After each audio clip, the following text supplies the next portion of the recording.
Welcome to Café Stories. I'm Alfie, your host for today's Sherlock Holmes story. You know, each time I sit down to record these stories, I'm reminded that you listening right now are like family to me. Your comments brighten my days more than you could ever know, and I'm grateful from the bottom of my heart for your presence here. Before we begin, I'd love to hear something positive that brightened your day recently, big or small, and where in the world you're watching from. I'll personally select several to highlight in our next video. Your comments are not just comments, they are connections of heart that make this channel what it is. Thank you, and let's get started. Sherlock Holmes and the Case of the Whist Tournament. Chapter 1. A Game Interrupted.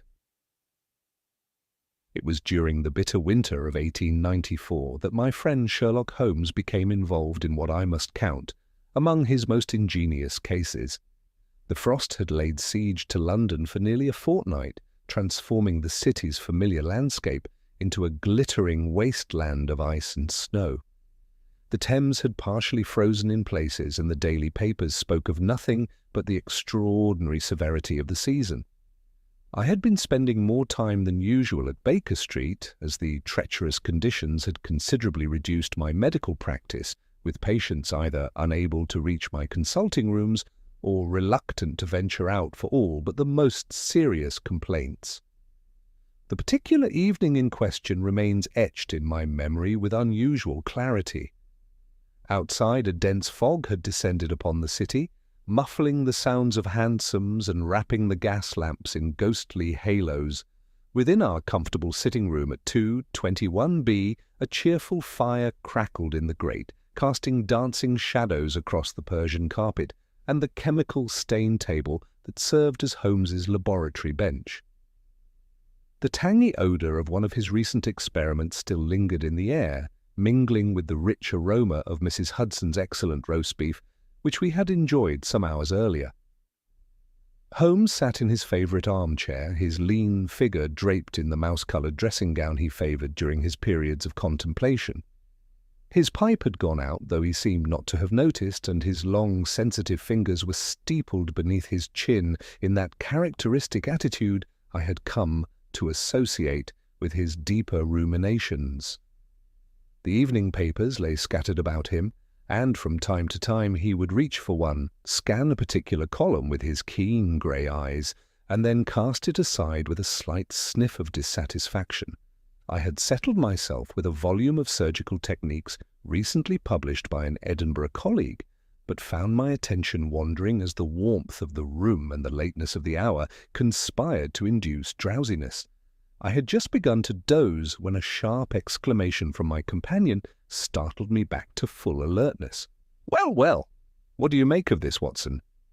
He thrust the Standard toward me, one slender finger indicating a small article nestled between advertisements for liver pills and ladies' corsets.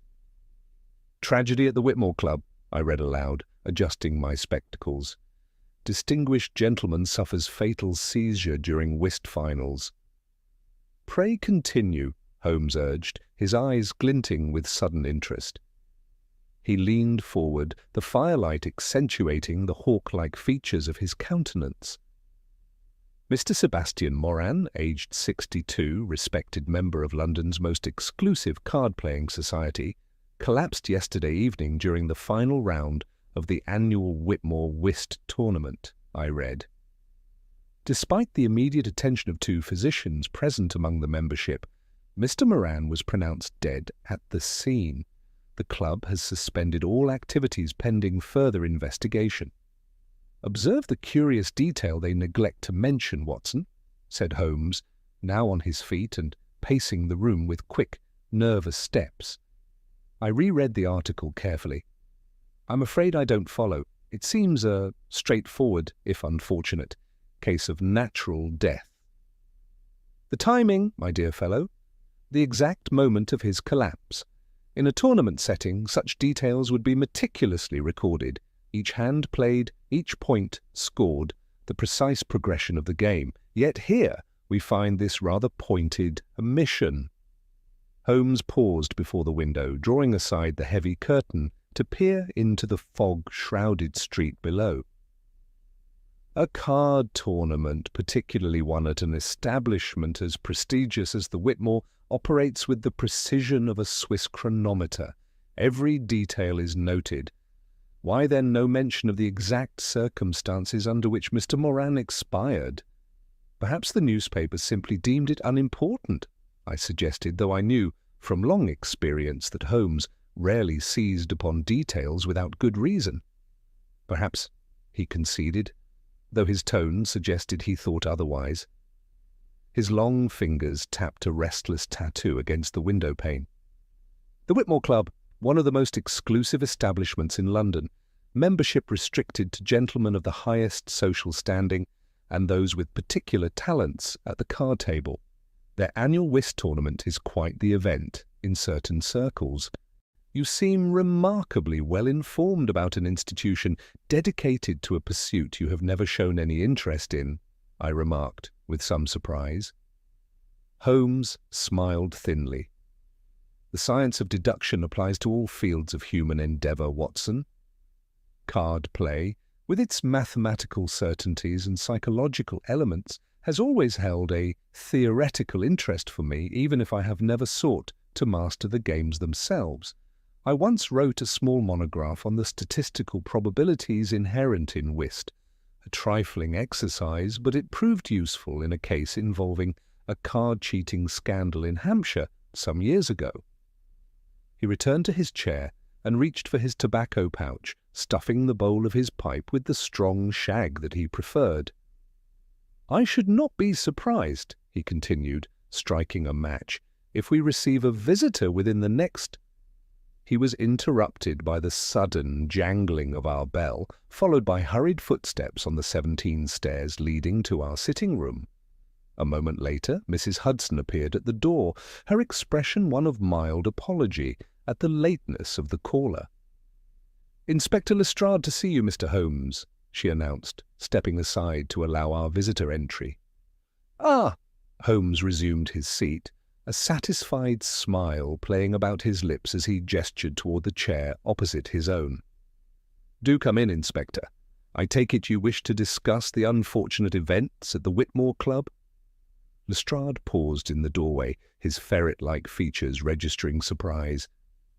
He was bundled in a thick overcoat, and melting snow glistened on his hat and shoulders. "How in heaven's name did you know that, Mr. Holmes?" he demanded, advancing into the room and removing his sodden outer garments. "The matter hasn't even been made public as suspicious. I've only just come from there myself." Come, Lestrade, the Standard reports a death at the Whitmore Club, and here you are at this unseemly hour. Either you have developed a sudden passion for whist, or there is more to Mr. Sebastian Moran's demise than meets the eye. Since I have never known you to be a card enthusiast, the latter seemed the more probable explanation. The inspector shook his head in that familiar gesture of bewilderment that Holmes's deductions so often produced in him. "Well, you're right as usual," he admitted, accepting the chair Holmes had indicated, "though I'm blessed if I understand how you've divined it. Yes, there's something deuced odd about this business at the Whitmore, and I'd value your opinion." As Lestrade settled himself before the fire, I observed the signs of strain in his face and the spatters of mud on his trouser cuffs, evidence of hurried movement through London's slushy streets. Whatever had brought him to Baker Street at this late hour was clearly a matter of some urgency, and I sensed that Holmes's peculiar talents were about to be called upon once more. "Pray tell us the details, Inspector," said Holmes, his eyes alight with that singular gleam that presaged his immersion in a new problem. "Omit nothing, however trivial it may seem." Chapter 2. The Inspector's Request. Inspector Lestrade settled himself before our fire, the melting snow from his coat forming a small puddle upon Mrs. Hudson's carpet. His ferret-like features bore an expression of unusual discomfort as he accepted the glass of brandy Holmes offered him. The weather had clearly taken its toll on the Scotland Yard man. His face was pinched with cold, and his usual brisk manner seemed dampened by the gravity of whatever matter had brought him to our door at such an hour. "It's an awkward business, Mr. Holmes," he began, after taking a fortifying sip of the spirits. He reached into his breast pocket and produced his well-worn notebook, thumbing through several pages until he found his place. The notebook itself was damp at the edges, testament to the inclemency of the night through which he had travelled to reach us. "The deceased, Mr. Sebastian Moran, was no ordinary gentleman," Lestrade continued, glancing up from his notes. "He served as private secretary to Lord Blackwood, and there are political considerations." I observed a flicker of increased interest in Holmes's expression at the mention of political entanglements. My friend had little patience for the machinations of government, yet ironically found himself drawn into such matters with surprising frequency, often at the behest of his brother Mycroft. "Pray confine yourself to the facts, Inspector," Holmes said, lighting his pipe with methodical precision. The sweet aroma of his shag tobacco soon mingled with the scent of damp wool from Lestrade's clothing. "I find that political considerations frequently obscure rather than illuminate the essential elements of a case." "Very well." Lestrade cleared his throat and consulted his notes once more. "Moran collapsed at precisely 9:47 last evening, during the final round of the tournament.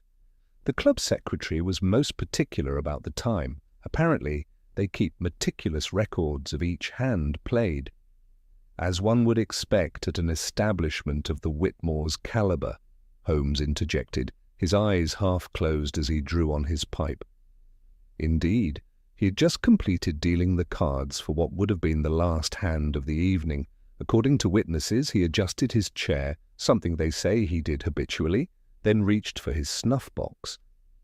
Before he could open it, he gasped, clutched his chest, and fell forward onto the card table. Death appears to have been instantaneous. "Were there any signs of distress prior to the collapse?" I inquired, my medical instincts naturally drawing me to questions of symptomatology.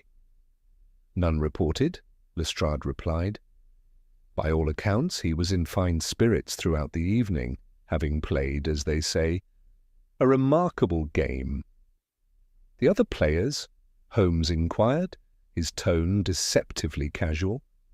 I knew from experience that he was mentally cataloguing each detail for later consideration. His partner was Colonel James Havisham, retired from the Bengal Lancers, a distinguished military man with an impeccable reputation. The opponents were Sir George Blackett, a baronet with extensive holdings in Kent, and Dr. Julian Forsyth, who maintains a practice in Harley Street. All are long-standing members of the club, and none had any apparent quarrel with the deceased. Holmes nodded slowly, the smoke from his pipe creating a blue haze about his head. The firelight cast long shadows across his aquiline features, accentuating the intensity of his gaze. "And the preliminary medical examination?" "Natural causes, according to Dr. Forsyth, who attended him. Heart failure."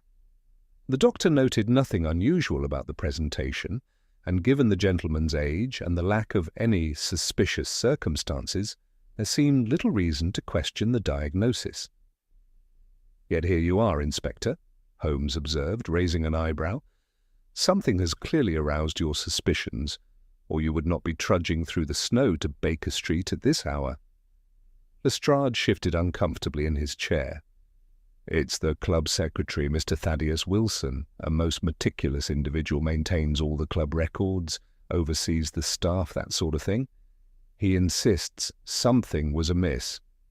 "In what way, precisely?" "That's just it. He can't precisely say, but he is adamant that Mr. Moran was in perfect health, never missed his daily constitutional regardless of weather, Moreover, he claims Moran had been unusually agitated in recent weeks, checking his mail repeatedly, starting at shadows. Interesting, murmured Holmes. Paranoia can be a symptom of certain medical conditions, of course. Or of a guilty conscience, I suggested. Or, Holmes added, of a well-founded fear. Pray continue, Inspector. Wilson mentioned that Moran was particularly concerned about some personal correspondence. And there's something else. Lestrade hesitated, flipping forward several pages in his notebook. The club employs a young page boy, Tommy Wilkins, who claims he saw Moran arguing with a foreign-looking gentleman outside the club 3 days ago. The boy says Moran seemed frightened afterward, though he didn't report this until after the death. Holmes's eyes gleamed with that peculiar light I had come to associate with his detection of significant clues. Tell me, Inspector, was anything found in Mr. Moran's snuff box? I presume it was among his effects at the time of death. Lestrade looked surprised at the question. Nothing unusual, though now you mention it, it was peculiar that it was empty. Wilson says Moran was fastidious about keeping it filled, had a special mixture blended for him by a tobacconist in Jermyn Street. Most illuminating, Holmes murmured. And the box itself. Might I examine it? It's at Scotland Yard, along with the rest of his personal effects. I could have it sent round tomorrow.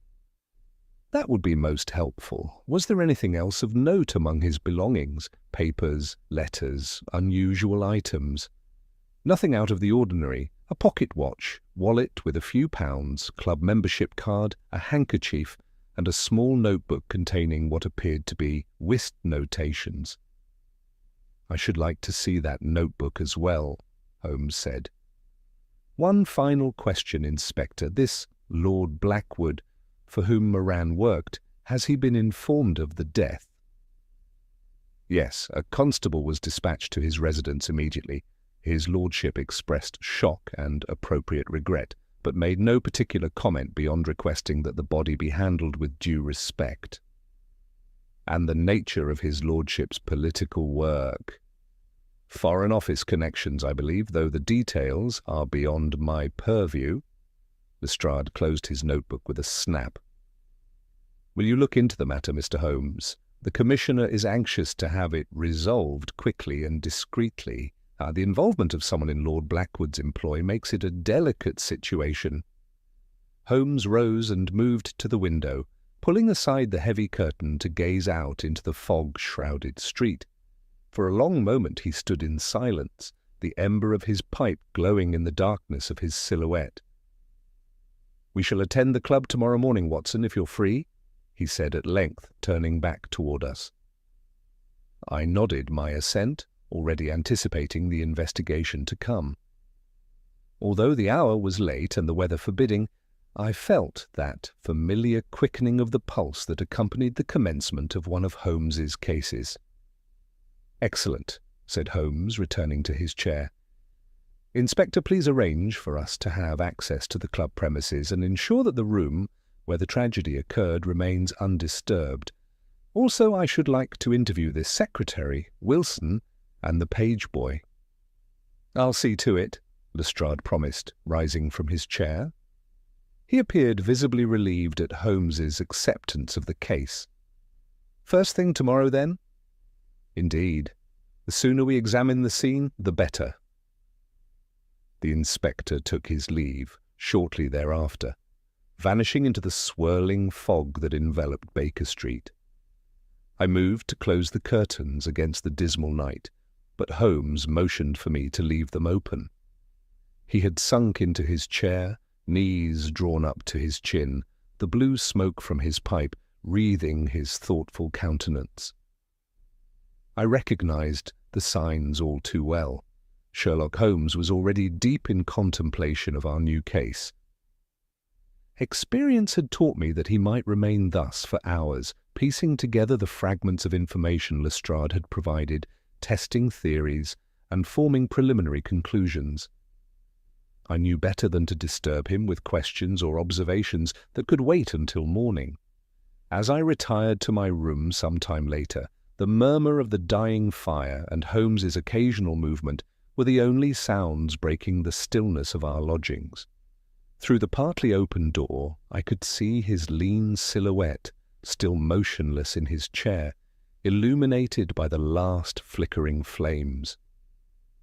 Whatever secrets surrounded the death of Sebastian Moran, I had no doubt that my friend's remarkable intellect was already beginning to unravel them, thread by subtle thread. The prospect of our visit to the Whitmore Club the following morning filled me with that peculiar combination of anticipation and apprehension that had become so familiar during my years as Holmes's chronicler and companion.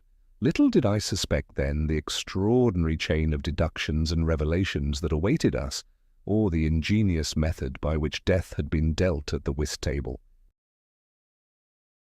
Chapter 3. The Whitmore Club. Morning brought little relief from the severe weather that had gripped London. The snow had ceased, but a penetrating cold remained, turning the previous night's precipitation to treacherous ice upon the pavements. From our sitting-room window, I observed a gentleman of advanced years take a nasty fall directly opposite our lodgings, requiring the assistance of two passers-by to regain his footing. Holmes, who had apparently not retired to bed at all, watched the scene with detached interest before returning to the chemical experiment that had occupied him since dawn. "I trust you slept well, Watson," he remarked, without looking up from his test tubes. "You shall need your wits about you today. The Whitmore case presents certain unusual features." "You have formed a theory already?" I inquired, helping myself to the coffee Mrs. Hudson had brought up. "Several, but it would be premature to favour any particular one. We must first examine the scene and interview the witnesses." He set aside his apparatus and consulted his pocket watch. "We should depart within the half-hour if we are to meet Lestrade at our appointed time." A short while later found us ensconced in a hansom cab, making our way through the frigid streets towards St. James's.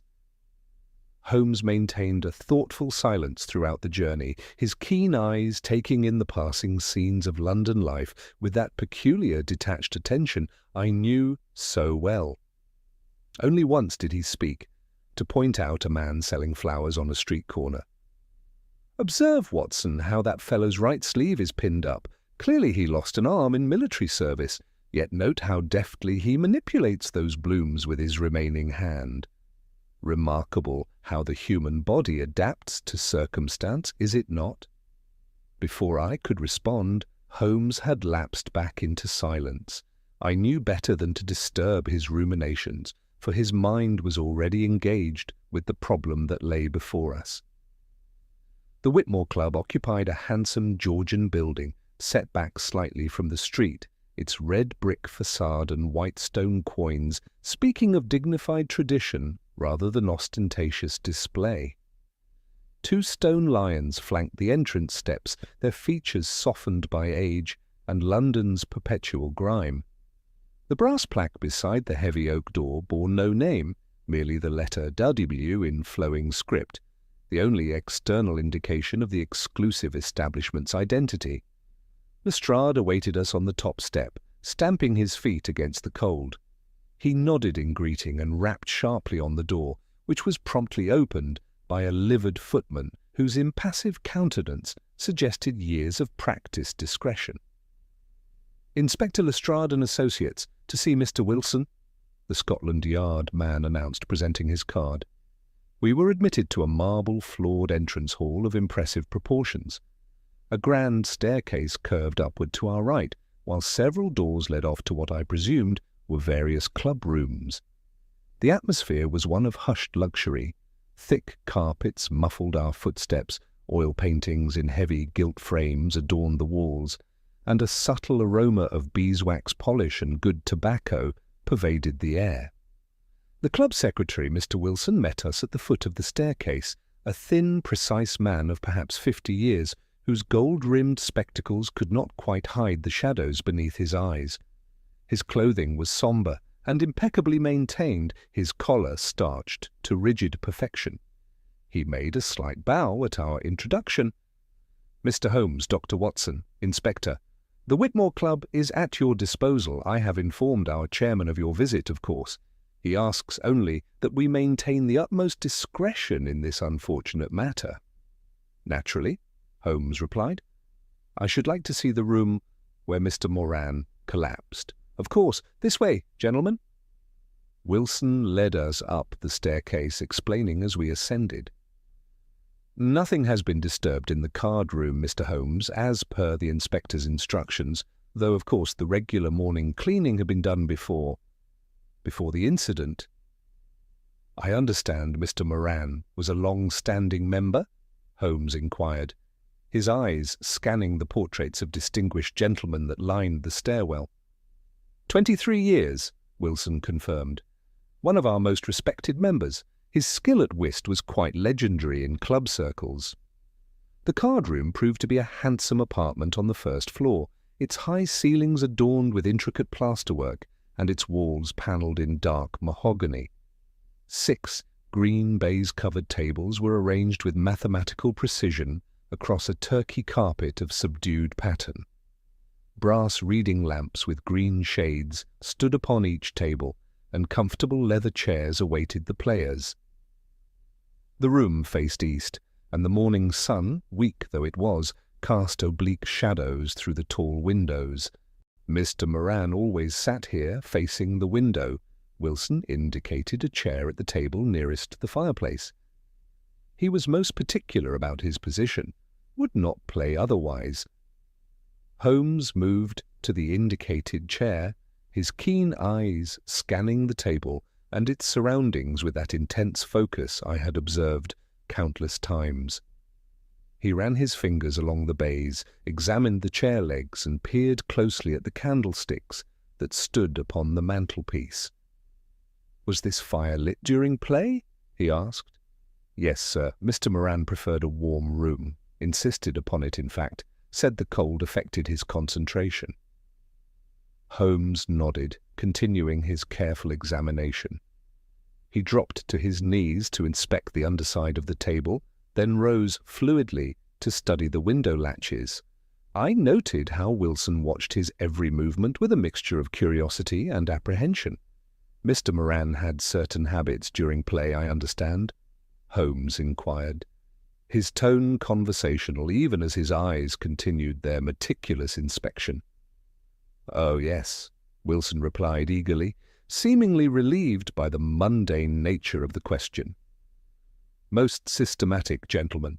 Always adjusted his chair after the 4th hand, said it helped his concentration, had a precise way of shuffling too, 27 times exactly. I've seen him count under his breath. And the snuff, of course, he would take it only after winning a rubber, or if his partner made a particularly clever play." "Interesting. And these cards, they are from last night's game?" Holmes lifted a deck from one of the other tables, riffling them expertly between his long fingers. "No, sir. Those were removed with the body." Wilson's voice faltered slightly. "These are fresh from our regular supplier. We change them daily, you see." "Naturally." Holmes replaced the cards and moved to examine the chair upholstery more closely, producing his lens to study what appeared to be a minute stain on the armrest. "Tell me, had Mr. Moran received any unusual correspondence lately?" The question, delivered so casually, seemed to catch Wilson off guard. He blinked rapidly, an unconscious adjustment of his spectacles betraying a momentary discomfiture. "Why, yes, now that you mention it. A letter arrived for him about 3 weeks ago, foreign posting, I believe, Switzerland from the stamps. He turned quite pale upon reading it." "Did he share the contents with anyone?" "Not to my knowledge, but he was visibly disturbed, asked me personally if any inquiries had been made about him at the club." "And had there been?" "No, sir, nothing of the sort." Holmes straightened, pocketing his lens. "I should like to speak with the page boy, Tommy Wilkins, I believe his name is." The one who observed Mr. Moran in conversation with a foreign gentleman. Of course. He's on duty in the reception hall. I'll have him sent up directly. As Wilson departed to summon the boy, Holmes moved to the window, gazing down at the street below. The winter sun illuminated his aquiline profile, throwing his features into sharp relief. I knew from long experience that his mind was working rapidly, assembling the fragments of information into a coherent pattern. "What do you make of it all, Holmes?" I ventured. "It is a singular case, Watson. Consider, a man of precise habits dies in the midst of his favourite pastime. His snuff-box is empty, though he was meticulous about keeping it filled. He had received a disturbing letter from Switzerland. He was observed arguing with a foreigner, and he served as private secretary to a gentleman with political connections." Holmes tapped his fingers thoughtfully against the window frame. "The individual facts may seem unremarkable, but taken together they suggest a narrative of considerable interest." The sound of approaching footsteps in the corridor signalled Wilson's return with the page boy. Before they entered, Holmes turned to me, his expression grave. "There is a shadow over this club, Watson. Behind the polished brass and green baize lurks something quite sinister. I suspect our friend Mr. Moran's habits at the card table may prove to be the key to this entire affair." The page boy who entered was a freckle-faced youth of perhaps 14, attired in the smart livery of the club. He twisted his cap nervously in his hands, clearly intimidated by the prospect of being questioned. Little did I know then how his simple observations would provide the first crucial link in the chain of evidence that would ultimately reveal the ingenious method by which Sebastian Moran had met his end at the whist table. Chapter 4. A Matter of Routine. Our interview with the page boy Tommy Wilkins proved illuminating, though perhaps not in the manner the lad himself might have anticipated. Holmes questioned him with that peculiar mixture of gentleness and precision which I had often observed him employ with younger witnesses. The boy, initially overwhelmed by the gravity of the situation, soon relaxed under my friend's skilful handling. "Now then, Tommy," said Holmes, after establishing a rapport through questions about the boy's duties at the club, "tell me exactly what you saw 3 days ago regarding Mr. Moran and his foreign visitor." "It was Tuesday afternoon, sir, just after 4 o'clock. I remember because I'd been sent to post some letters for Mr. Wilson." The boy's face screwed up in concentration. "Mr. Moran had just arrived for his afternoon tea. He always took it in the small reading room, punctual as clockwork, sir." "Go on," Holmes encouraged as the boy hesitated. "Well, sir, as he was about to enter, this gentleman approached him on the steps. Foreign-looking he was, very precise in his movements, with a pointed beard and spectacles. Spoke perfect English, though, but with an accent. Swiss-like, I'd say, though I haven't heard many." "You overheard their conversation?" "Bits of it, sir. The foreign gentleman said something about time running out and arrangements must be made." "Mr. Moran looked proper upset, sir."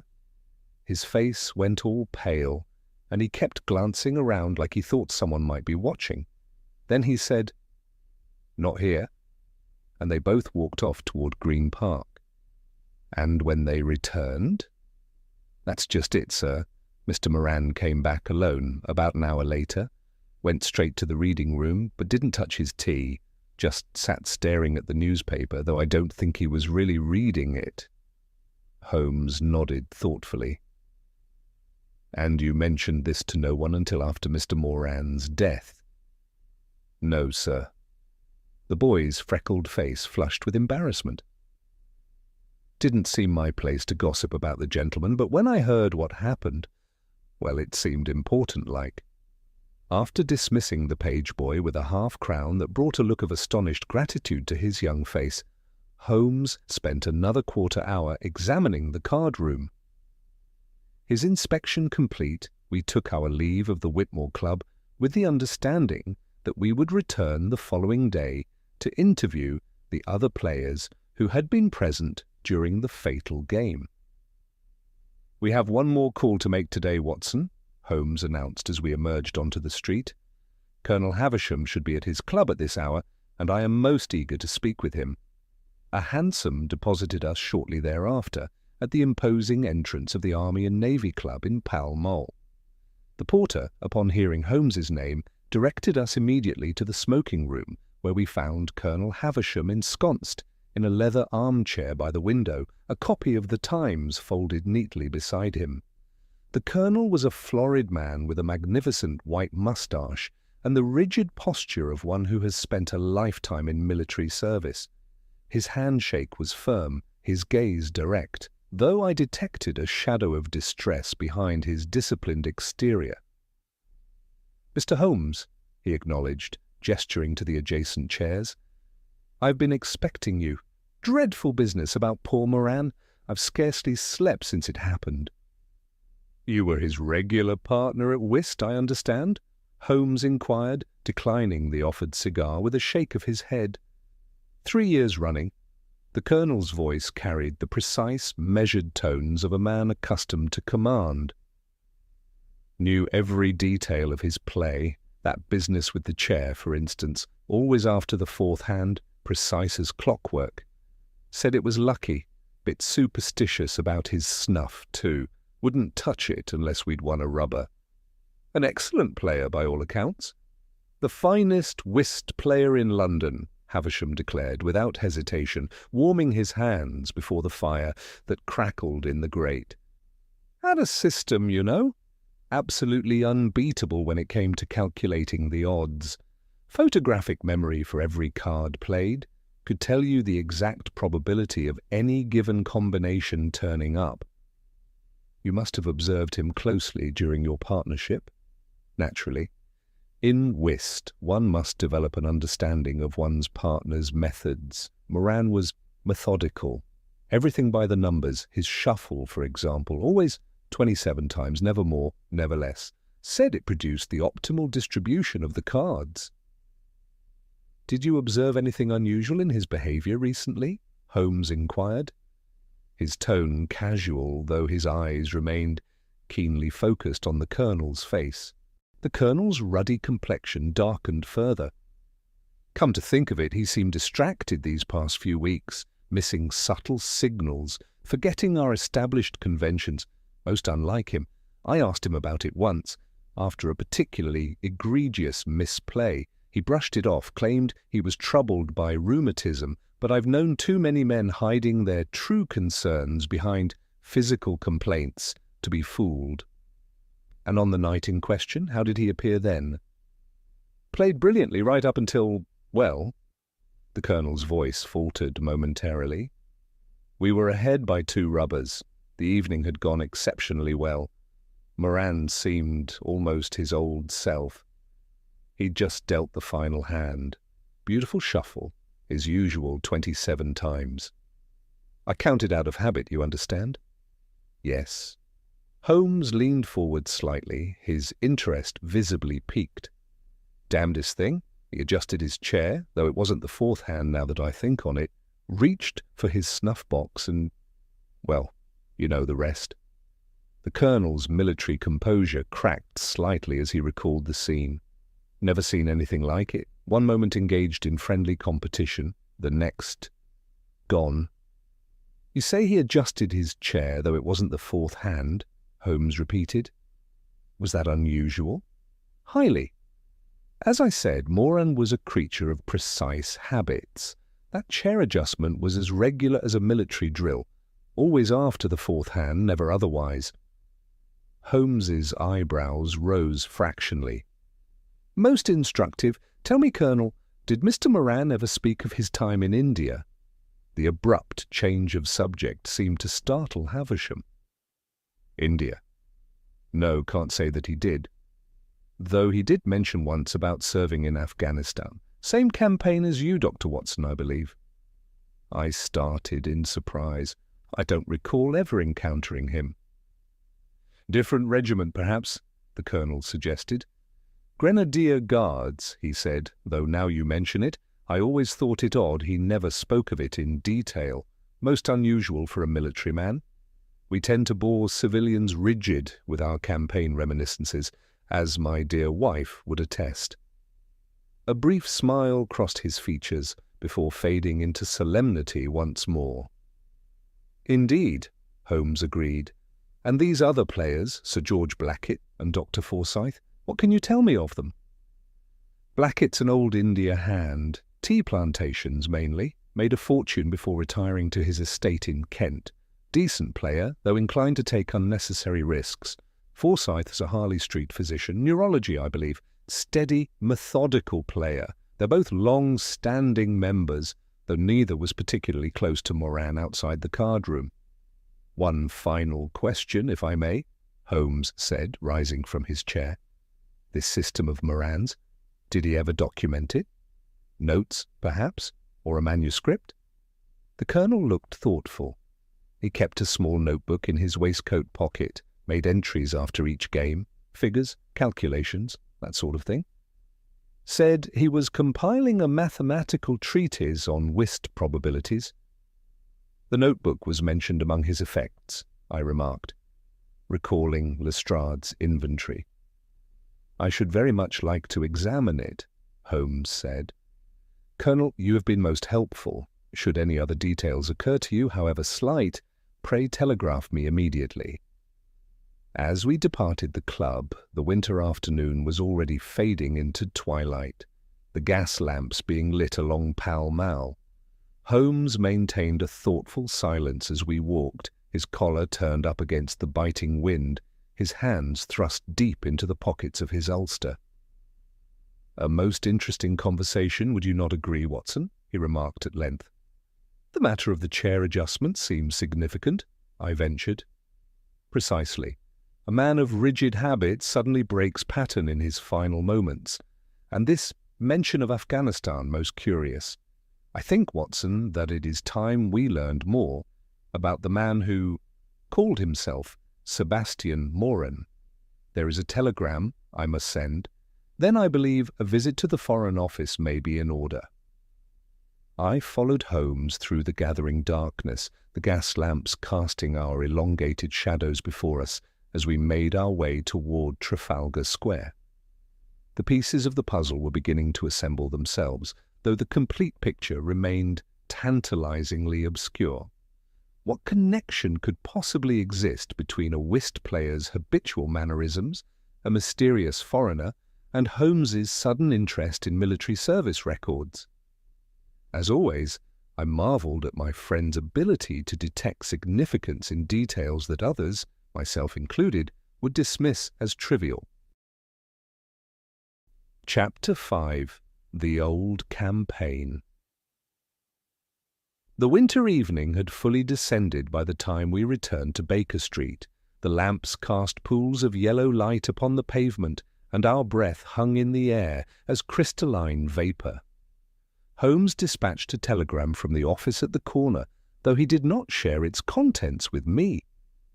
His features had settled into that mask of concentrated thought which I knew presaged a significant development in his reasoning. "Watson," Holmes remarked, as we entered our sitting room, shaking the cold from our garments, "I should be most grateful if you would consult your old army records. Any mention of a Sebastian Moran serving in Afghanistan would be of particular interest." "You doubt the Colonel's recollection?" I asked, moving to warm my hands before the fire that Mrs. Hudson had thoughtfully maintained in our absence. "Not his recollection, but perhaps the accuracy of what he was told," Holmes replied, cryptically, settling into his armchair and reaching for his pipe. It is a curious feature of this case that our victim seems to have been a man of both rigid habits and elusive background. I spent the next hour searching through my military documents, carefully reviewing the names of officers and men with whom I had served during that terrible campaign. The task stirred memories I had long attempted to suppress: the blistering heat, the sudden brutal skirmishes, the constant threat of snipers, and the grim struggle in the field hospitals where I had practiced my medical skills under the most challenging conditions imaginable. "Nothing," I announced finally, closing the last of my journals with a decisive thump. "No Sebastian Moran in any of the regiments I encountered, though of course my records are far from comprehensive." "I thought as much," Holmes nodded, his expression one of quiet satisfaction. "Now, pray excuse me, I have a telegram to send." He returned from his second expedition to the telegraph office an hour later, his cheeks flushed with the cold.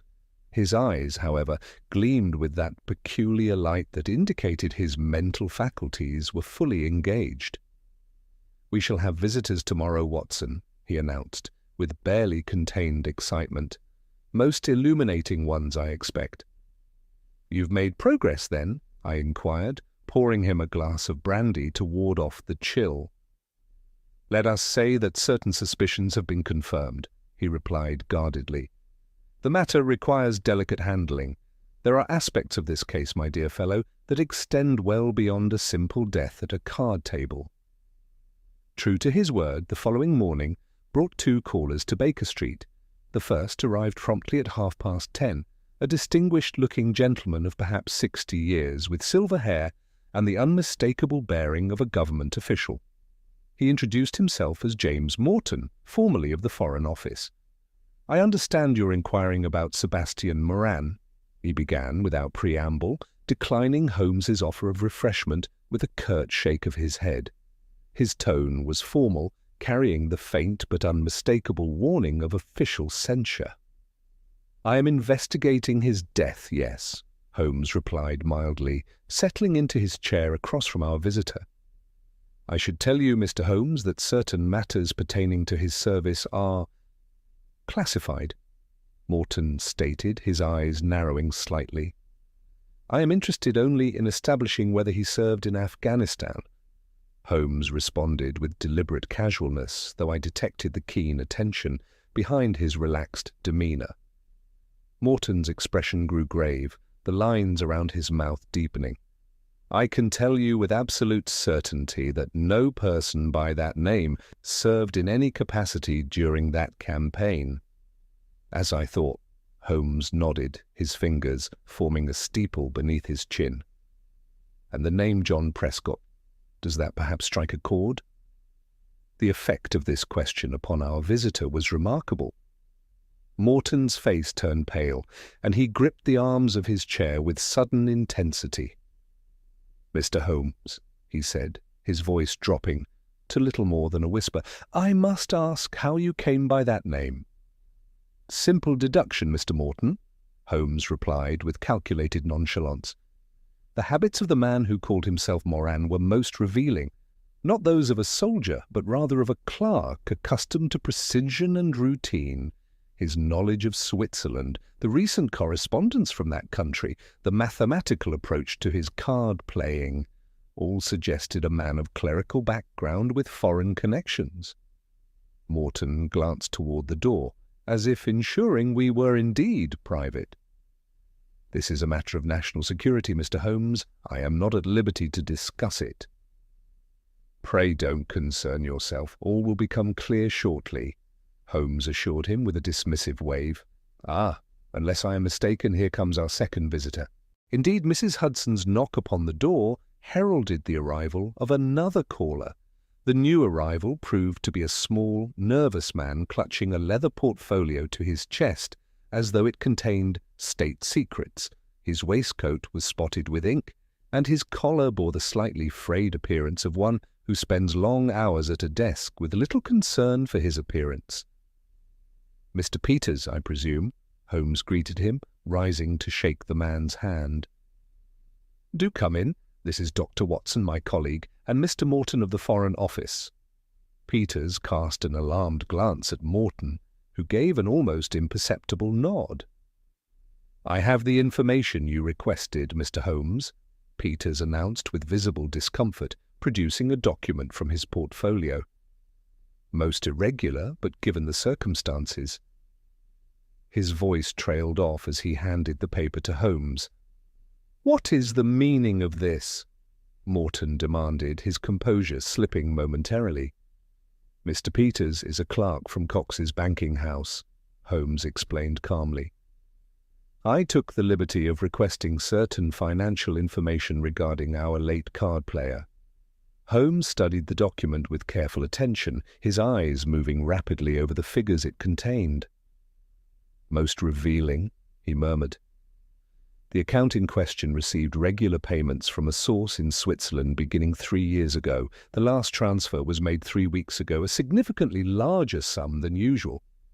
The timing of which corresponds precisely with the arrival of a certain letter at the Whitmore Club," Holmes observed, looking up at Morton with quiet triumph. "Thank you, gentlemen. You have been most helpful."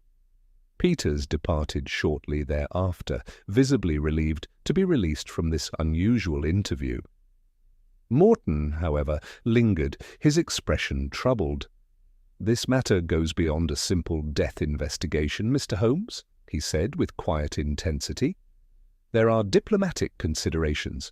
The reputation of the service is at stake." "Rest assured, Mr. Morton," Holmes replied soberly.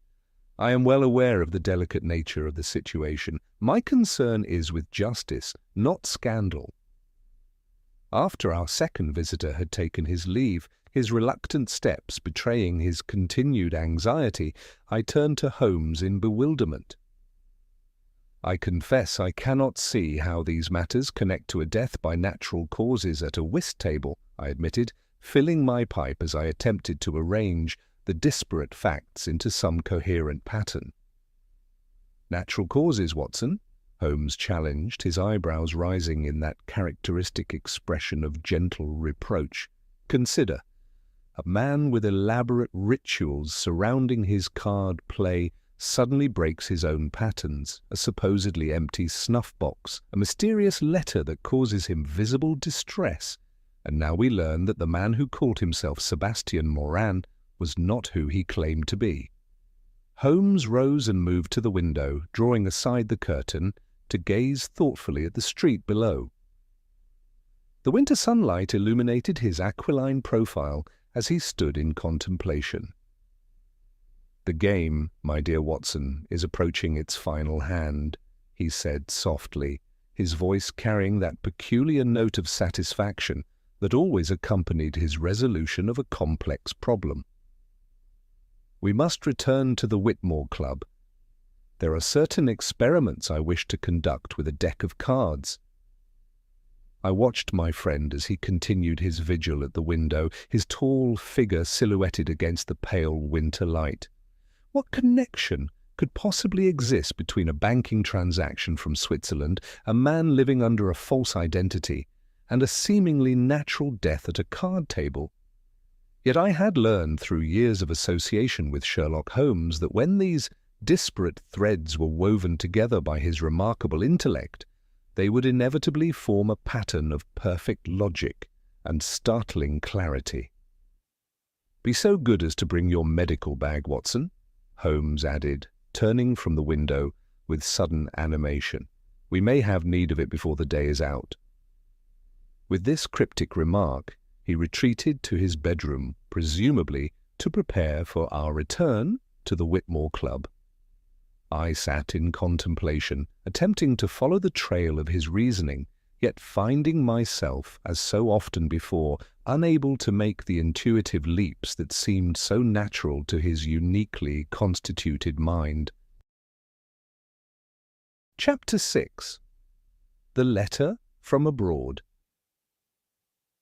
Our return to the Whitmore Club that afternoon was conducted in relative silence, Holmes being absorbed in his thoughts while I contemplated the curious information we had gathered. The weather had moderated slightly, though the streets remained treacherously slick with half-melted ice. As our hansom rattled over the cobblestones, I observed my companion remove a small vial from his waistcoat pocket and study it with intense concentration before returning it to its place. "May I inquire as to the contents of that vial?" I asked, my curiosity finally overcoming my reluctance to disturb his meditation.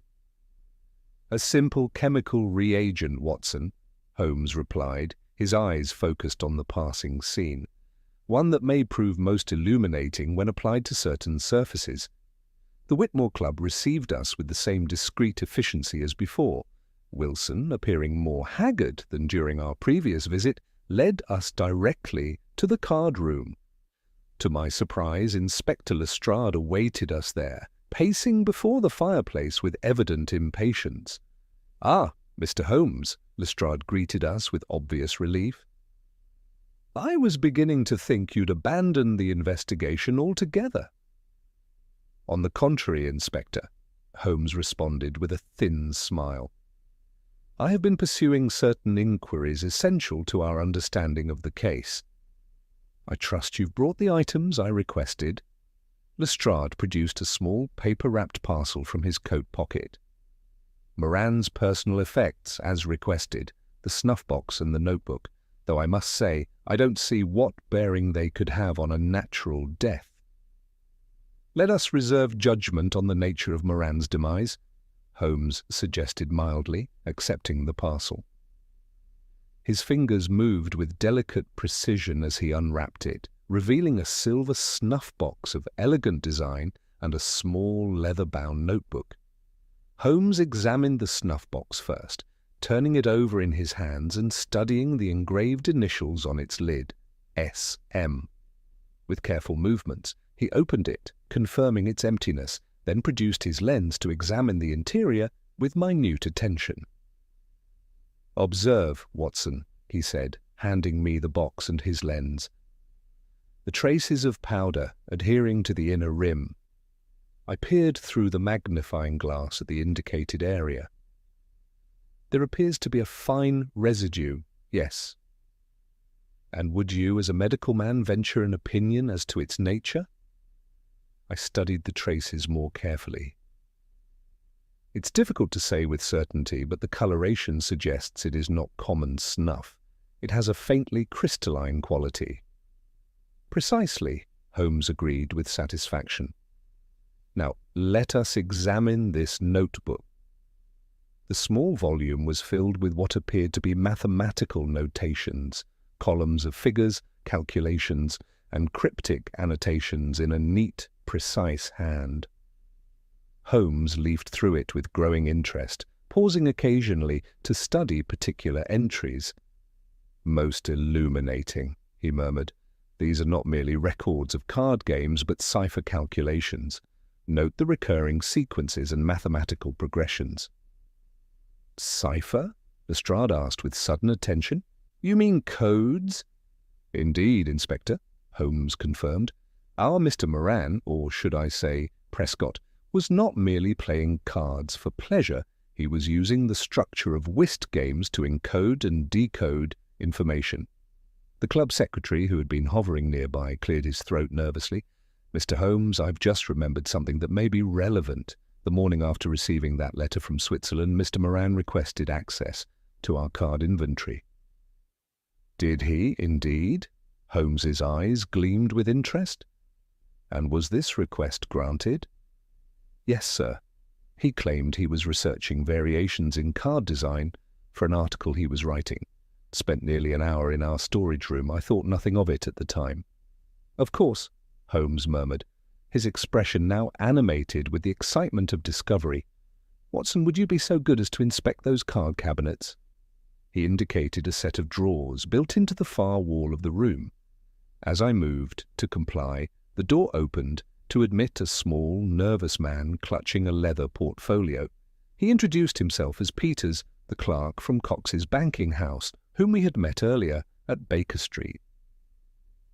"Mr. Holmes," he said, breathlessly, "I found the additional information you requested. It wasn't easy. The records had been deliberately obscured, but I managed to trace the source of those Swiss deposits."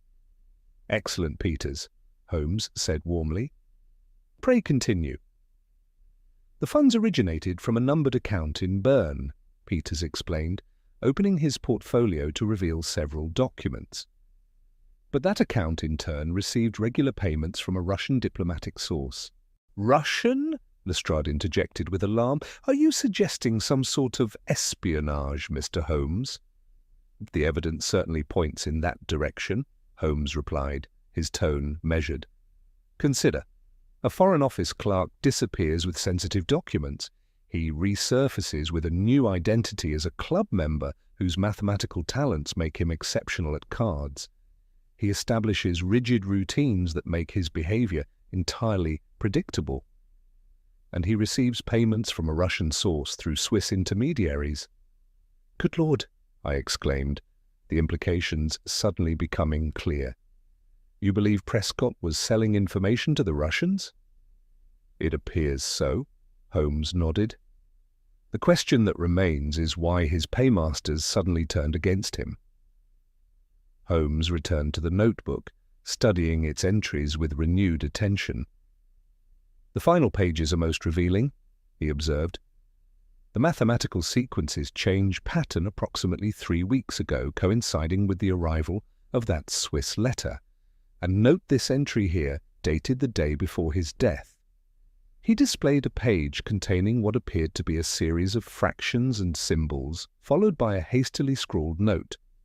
Position compromised, extraction required. I believe our Mr. Prescott had been discovered," Holmes continued. "Perhaps by British intelligence, perhaps by his Russian handlers. The letter from Switzerland was a warning, or perhaps a threat. His increased anxiety, noted by several witnesses, suggests he feared for his life." "But how does this connect to his death at the card table?" Lestrade demanded, his expression reflecting his struggle to follow Holmes's reasoning. "That, Inspector, is what we shall determine presently," Holmes replied. "I require a fresh deck of cards, unopened, if you please." Wilson promptly produced a sealed pack from a drawer. Holmes broke the seal and spread the cards upon the table, examining them carefully before selecting the ace of spades. "Now, observe closely," he instructed, producing the small vial I had noticed earlier. With meticulous care, he applied a drop of the colourless liquid to the edge of the card. Before our astonished eyes, the treated area turned a faint blue colour. "As I suspected," Holmes said with quiet triumph, "the cards have been treated with a substance along their edges, imperceptible to the naked eye, but quite detectable with the appropriate chemical test." "Poison?" I asked, professional interest now mingling with my amazement. "A particular preparation of aconite, I believe," Holmes confirmed. "Nearly undetectable unless one knows precisely what to look for. When combined with the natural oils of the hands during prolonged card play and the heat of the room, it would be gradually absorbed through the skin." "But surely such a method would endanger all the players," Lestrade objected. "Not if the poisoner knew exactly which cards Prescott would handle most frequently," Holmes countered. "His habit of shuffling exactly 27 times ensured that certain cards would repeatedly come into contact with his fingers, a mathematically precise method for a mathematically precise victim." Wilson had gone quite pale during this exchange. "Mr. Holmes," he stammered, "are you suggesting that someone deliberately poisoned Mr. Moran? I mean, Prescott?" "I'm not merely suggesting it, Mr. Wilson," Holmes replied, fixing the secretary with a penetrating gaze. "I am stating it as fact. The only remaining question is the identity of the poisoner." Holmes carefully gathered the cards and returned them to their box. "I shall need to examine the specific cards used on the night of Prescott's death," he announced. "I trust they were preserved." "Yes, sir," Wilson confirmed. "Following the inspector's instructions, they were sealed in an envelope and locked in my office." "Excellent. We shall examine them tomorrow. For now, gentlemen, I believe we have established the method of this most ingenious murder. The timing, the opportunity, and the means are all clear. Tomorrow we shall address the matter of motive and the identity of our poisoner." As we departed the Whitmore Club, the winter afternoon was already surrendering to the early darkness of the season. Lestrade, who had been uncharacteristically quiet following Holmes's demonstration, finally broke his silence. If what you say is true, Mr. Holmes, this is not merely murder, but an affair of state." "Precisely, Inspector," Holmes agreed solemnly, "which is why we must proceed with the utmost caution. There are forces at work here that extend far beyond the green baize tables of the Whitmore Club." That evening, as we sat before our fire at Baker Street, I found myself still struggling to fully comprehend the intricate web of deception and betrayal that Holmes had begun to unravel. "So Prescott was selling secrets to the Russians," I remarked, using his position at the whist table to somehow encode information. "Yes, Watson," Holmes confirmed, his fingers steepled beneath his chin. "The tournament provided the perfect cover for his activities. Who would suspect that the ritualistic play of a card enthusiast concealed treason, yet the very precision that served him as a spy ultimately facilitated his murder? But who would have access to the cards before play, I wondered aloud, and the knowledge to employ such a method?" Holmes smiled thinly, though his eyes remained grave. "That, my dear Watson, is the question that shall occupy us tomorrow. I advise you to rest well tonight. The final hand of this particular game promises to be most dramatic indeed." Chapter 7. The Final Rubber. The following evening found us once again at the Whitmore Club. A light snow had begun to fall as our hansom deposited us at the entrance, the delicate flakes swirling in the glow of the gas lamps that flanked the doorway. Holmes had spent much of the day in his chemical corner at Baker Street, subjecting various playing cards to tests of his devising. His mood throughout had been one of intense concentration, broken only by occasional exclamations of satisfaction when a particular experiment yielded the expected result. At Holmes's request, Wilson had assembled all those present on the night of the tragedy. They gathered in the card-room, Colonel Havisham tugging uncomfortably at his collar, Sir George Blackett looking distinctly put out by the inconvenience, and Dr. Forsyth maintaining the professional detachment common to medical men accustomed to death. Several other members who had been observing the tournament stood in a small cluster near the window. Inspector Lestrade occupied a chair in the corner, his notebook at the ready. The club secretary himself appeared more haggard than ever, his movements betraying a nervous energy as he arranged chairs and ensured the fire was properly built up. I observed how his hands trembled slightly as he adjusted his spectacles, a man clearly under considerable strain. Holmes stood before the fireplace, his tall figure casting a long shadow across the green baize tables. The flames illuminated his hawk-like profile as he surveyed the assembled company with that penetrating gaze I had witnessed so many times before. "Gentlemen," he began, his voice carrying easily through the hushed room, "I believe I can now explain the circumstances surrounding Mr. Moran's death. Or perhaps I should say, Mr. Prescott's death." A murmur of surprise ran through the room. Colonel Havisham's face darkened, his military bearing becoming even more rigid. "What do you mean, Holmes?" he demanded sharply. "What's all this about Prescott?" "The man you knew as Sebastian Moran was, in fact, John Prescott, formerly a clerk in the Foreign Office's coding department," Holmes explained calmly. "In 1885 he disappeared along with a number of sensitive diplomatic documents. The trail led to Switzerland, but then went cold. He had, it seems, crafted himself a new identity with considerable skill." "Preposterous!" exclaimed Sir George Blackett, his florid face growing even redder. "I've known Moran for years. Distinguished family, impeccable reputation." "His reputation was indeed carefully cultivated," Holmes agreed, "but entirely fabricated. The documentation supporting his background would withstand casual scrutiny, but not a determined investigation.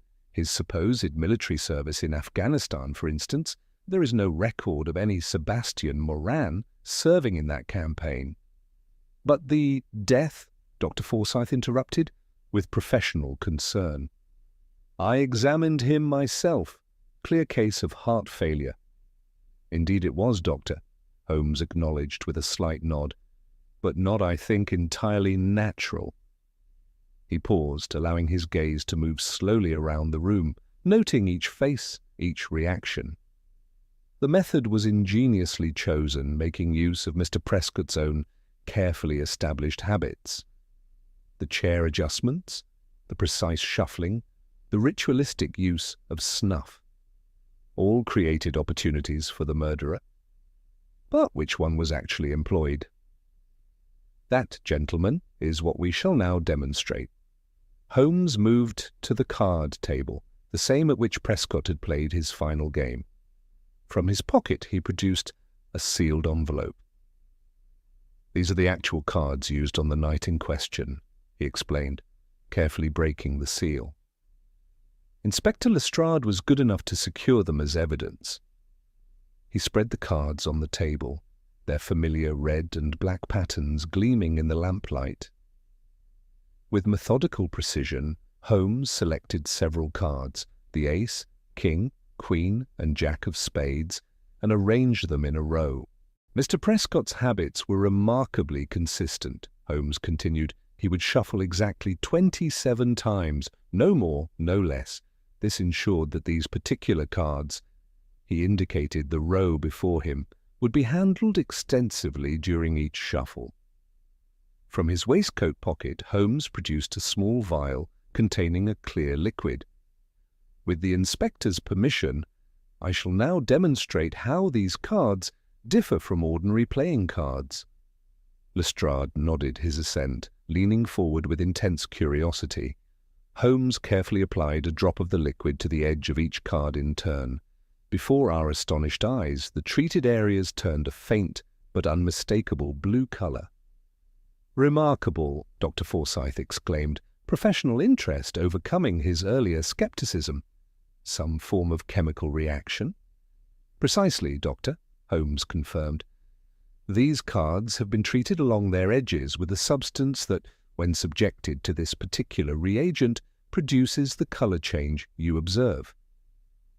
The substance itself is a derivative of aconitine, a powerful poison that can be absorbed through the skin, particularly when combined with the natural oils of the hands and the warmth generated during prolonged card play."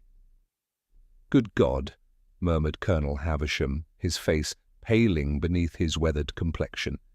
"You mean to say that as he shuffled—" "He was gradually administering the poison to himself," Holmes completed the thought.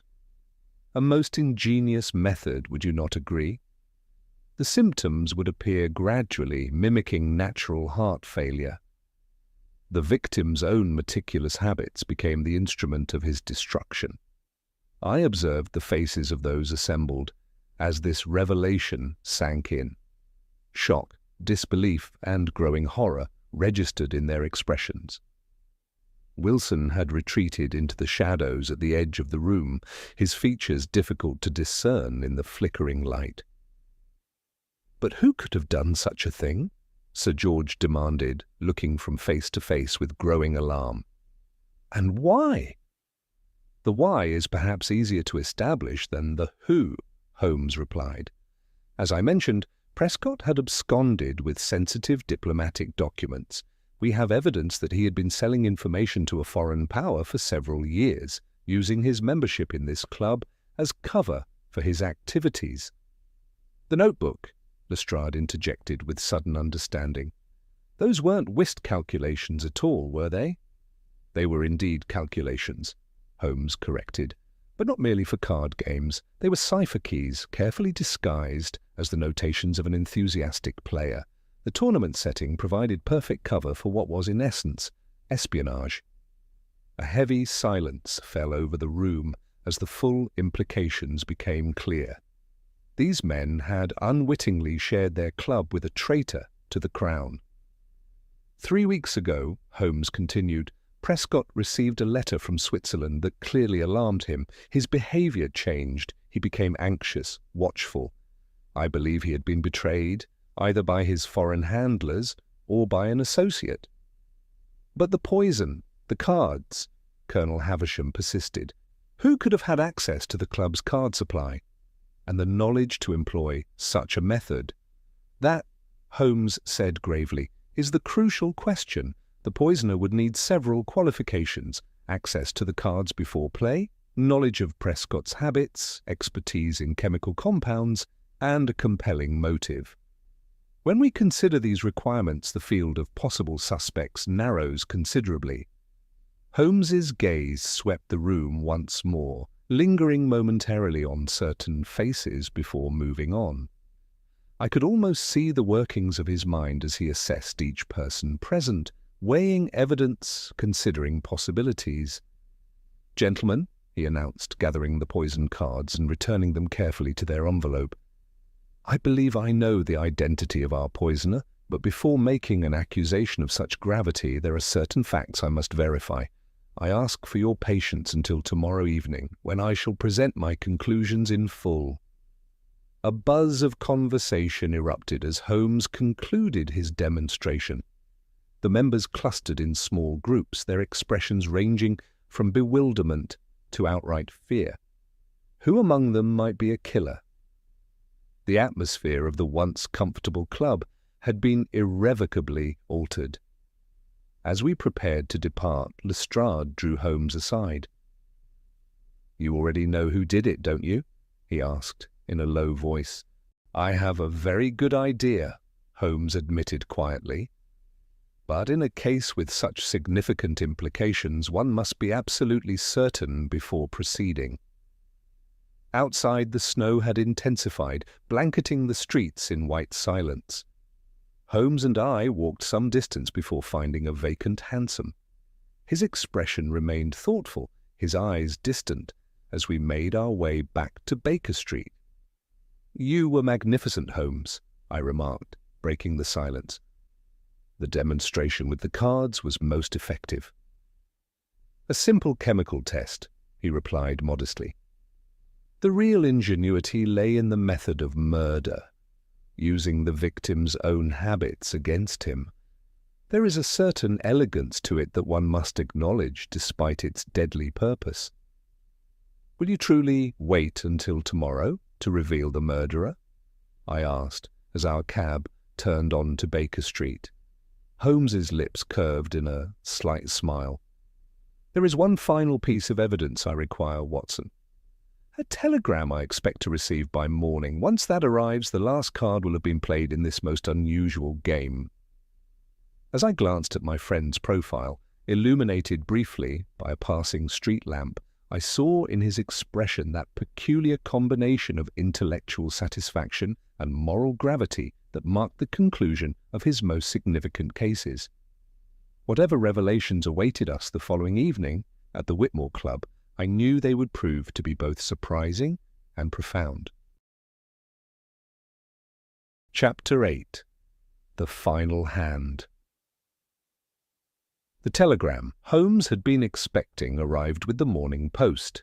He read it with evident satisfaction, then passed it to me without comment.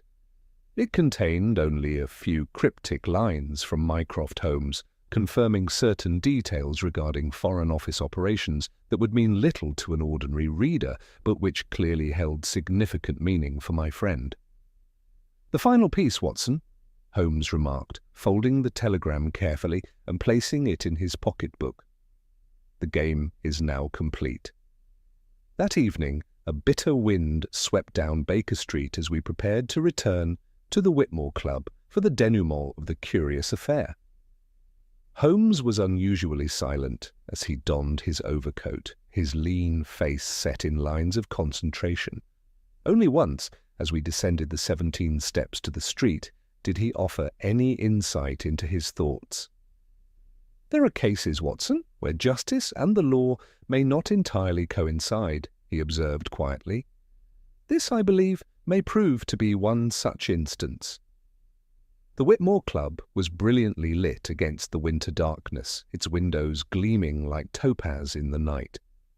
We found the same company assembled in the card room as the previous evening, with the addition of Mr. Morton from the Foreign Office, who sat somewhat apart from the others, his expression guarded.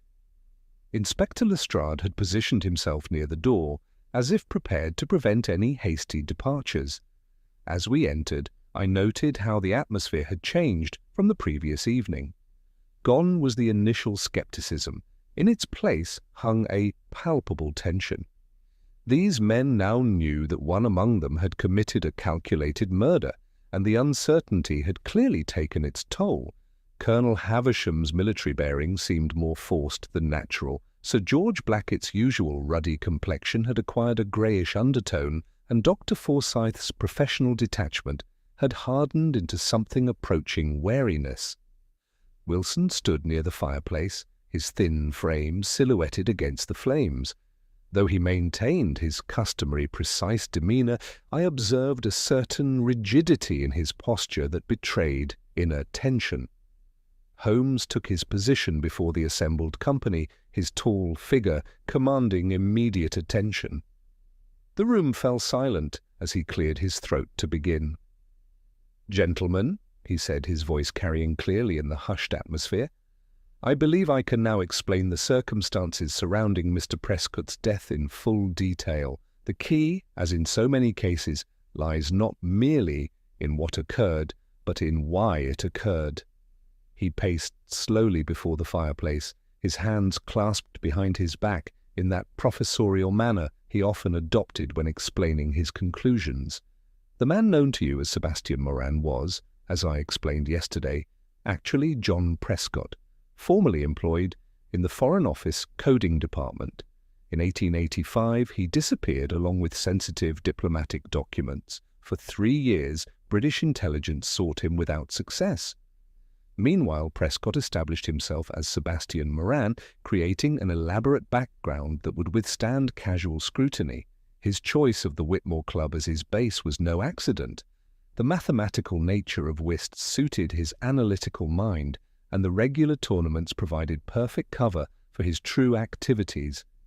Holmes paused, glancing at Morton, who gave an almost imperceptible nod. "Those activities, gentlemen, constituted high treason.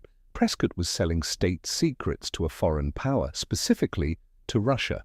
His notebook, which appeared to contain mere whist calculations, actually recorded cipher keys used to encode and decode information. The ritualistic aspects of tournament play, the precise timing, the methodical procedures, allowed him to exchange information without arousing suspicion. 3 weeks ago, Prescott received a letter from Switzerland that caused him considerable distress. We now know this letter came from a former associate who was attempting to blackmail him. This development alarmed not only Prescott, but also those who had been monitoring his activities." Holmes turned toward the fireplace, gazing momentarily into the flames before continuing. "The key," he said, turning back to face the room, "lies in the cards themselves." Prescott's habit of shuffling exactly 27 times was not mere superstition. It was necessary to ensure consistent handling of certain cards. This predictable behavior created the opportunity for his elimination through a most ingenious method. The poison on the card's edges was a sophisticated preparation of aconite, applied only to specific cards that Prescott would handle repeatedly during his shuffling routine. When combined with the perspiration of prolonged play, it would be gradually absorbed through the skin. The effects would appear incremental, mimicking natural heart failure. But who, Holmes continued, his gaze sweeping the room, had both the opportunity to prepare the cards and the motive to eliminate Prescott? The position of club secretary would provide such access, would it not, Mr. Wilson? Or should I say, Agent Wilson of the Foreign Office?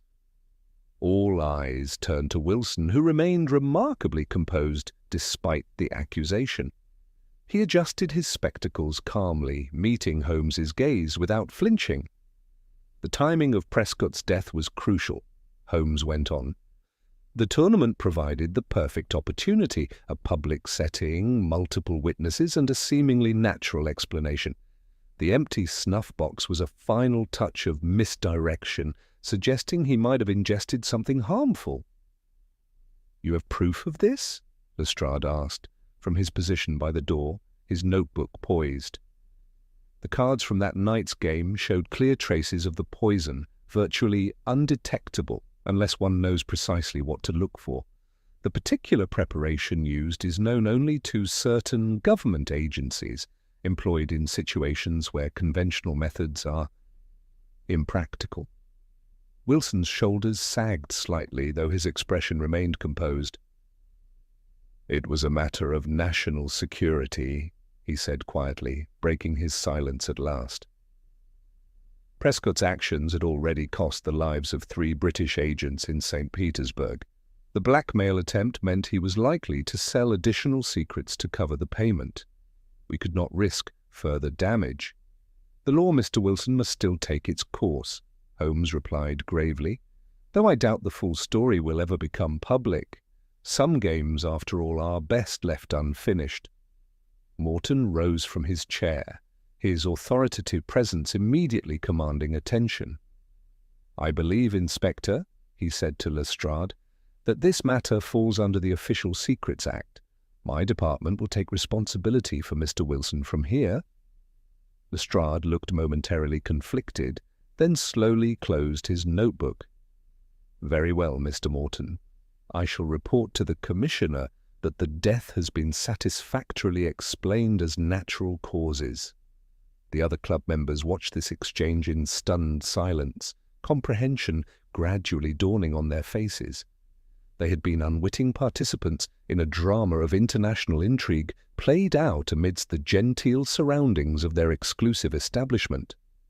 As we walked home through the snowy streets later that night, I remarked on the ingenuity of the murder method. "Yes," Holmes agreed, thoughtfully tapping his cane against the iron railings as we passed. "It was cleverly conceived. The killer used Prescott's own methodical nature against him. His precise habits with the cards ensured a consistent, gradual dose of the poison. The tournament setting provided the perfect cover for the final, fatal absorption. A case, Watson, where the victim's own winning strategy proved to be his undoing." "But how did you first suspect the cards?" I asked, still marveling at the intricate chain of reasoning that had led to the solution. "The timing, Watson, always the timing. Why did Prescott break his pattern that final night, adjusting his chair at the wrong moment? Because the symptoms were beginning to affect him. The rest was simply a matter of following the evidence to its logical conclusion." He smiled grimly. Though I must admit the empty snuff box was a particularly elegant touch of misdirection. "A remarkable case," I observed, "though perhaps not one I can share with my readers." "Indeed not, my dear fellow. Some games must remain unchronicled, much like the great game of international intrigue that led to our card player's demise." And with that cryptic remark, Holmes lapsed into silence, leaving me to ponder the complex web of deception that had ended in death at the Whitmore Club's card table. It was a case that revealed, perhaps more than any other I had chronicled, how the shadow world of espionage and counter-espionage operated beneath the veneer of Victorian propriety. Though justice had been served in its way, I could not help but reflect on the moral ambiguity that surrounded the affair. A skilled traitor eliminated through an equally skilled act of state-sanctioned murder. As Baker Street came into view, the gas lamps casting their mellow glow through the falling snow, I glanced at my companion's profile and wondered what other secrets lay locked within that remarkable mind, secrets that, like the true story of the Whitmore Club tragedy, might never be revealed to the world. If this story resonated with you, please consider subscribing for more literary adventures. Don't forget to share that positive moment from your life and where you're tuning in from in the comments. I'm genuinely looking forward to reading them and featuring some in our next video. This is Alfie from Café Stories, wishing you keen observation in your daily life. Thank you and God bless you wherever you're listening from.